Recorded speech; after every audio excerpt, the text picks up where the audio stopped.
Assalamualaikum warahmatullahi wabarakatuh. Halo teman-teman semuanya.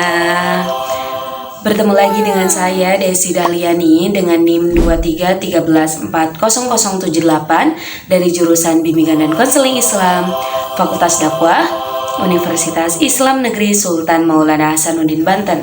Oke teman-teman, ini adalah video learning journal ke-12 dari mata kuliah Public Speaking yang diampu oleh Bapak Dr. Adi Kusuma, SIKOM MSI.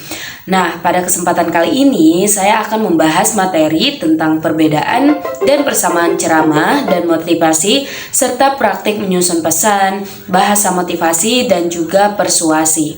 Nah, buat teman-teman yang baru nonton, jangan lupa tonton sampai akhir. Oke teman-teman, pernah tidak kita mendengar seseorang berbicara lalu kita merasa semangat, termotivasi, bahkan ingin langsung berubah menjadi lebih baik? Nah, itulah kekuatan komunikasi teman-teman.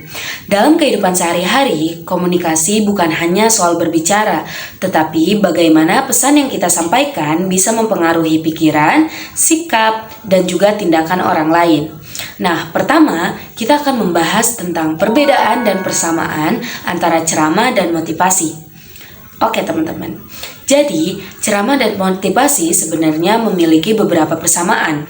Keduanya sama-sama merupakan komunikasi lisan di depan umum, bertujuan menyampaikan pesan kepada audiens dan sama-sama membutuhkan kemampuan komunikasi yang baik agar mudah dipahami oleh pendengar.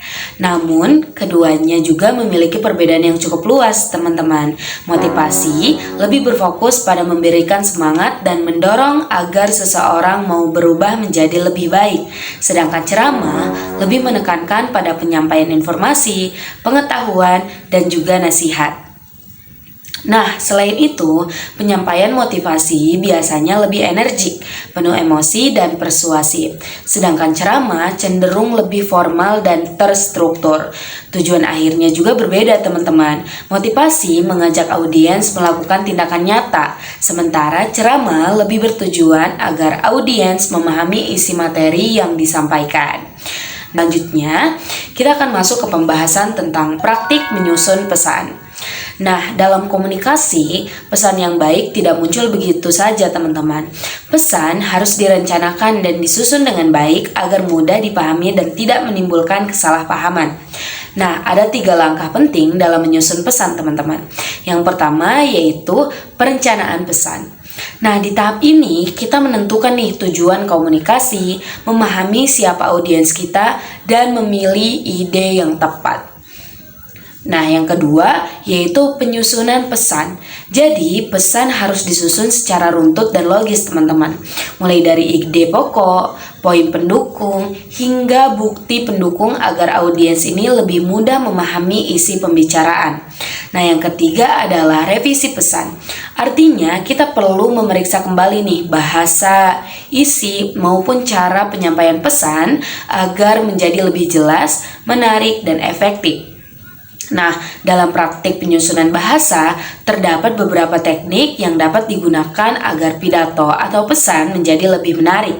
Misalnya dengan memberikan penjelasan, contoh yang nyata, analogi, testimoni, dan statistik, teman-teman. Nah, berikutnya kita akan membahas tentang motivasi, teman-teman. Jadi motivasi itu apa sih?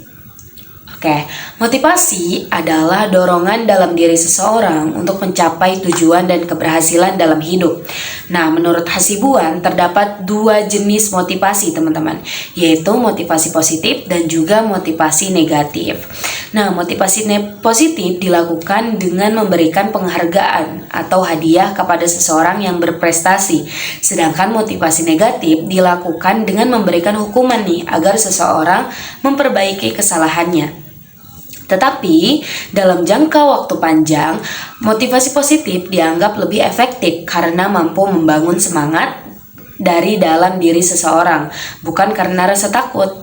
Nah, kemudian yang terakhir adalah tentang persuasi, teman-teman. Tadi kita udah membahas ya tentang motivasi dan lainnya, kemudian kita akan membahas tentang persuasi.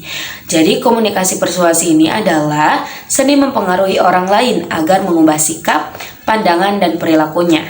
Nah, persuasi ini sangat penting sekali dalam kehidupan sehari-hari, teman-teman. Misalnya, saat guru mengajak siswa untuk rajin belajar, saat orang tua menasihati anak, atau bahkan saat seseorang konten kreator mempengaruhi penontonnya melalui media sosial. Itu yang dinamakan dengan komunikasi persuasif. Jadi, agar pesan persuasif berhasil, kita harus memahami nih audiens terlebih dahulu. Karena setiap orang kan memiliki karakter, pemikiran, dan kebutuhan yang berbeda-beda ya. Nah, makanya kita perlu memahami audiens terlebih dahulu. Oke teman-teman, jadi kesimpulannya komunikasi yang baik itu bukan hanya tentang berbicara, tetapi bagaimana pesan yang kita sampaikan ini mampu diterima, dipahami, dan bahkan menggerakkan orang lain untuk berubah menjadi lebih baik lagi. Nah, mungkin itu saja yang dapat saya sampaikan, kurang dan lebihnya mohon maaf. Semoga apa yang saya sampaikan dapat bermanfaat bagi teman-teman dan saya sendiri. Terima kasih. Wassalamualaikum warahmatullahi wabarakatuh. Sampai jumpa di Learning Journal selanjutnya.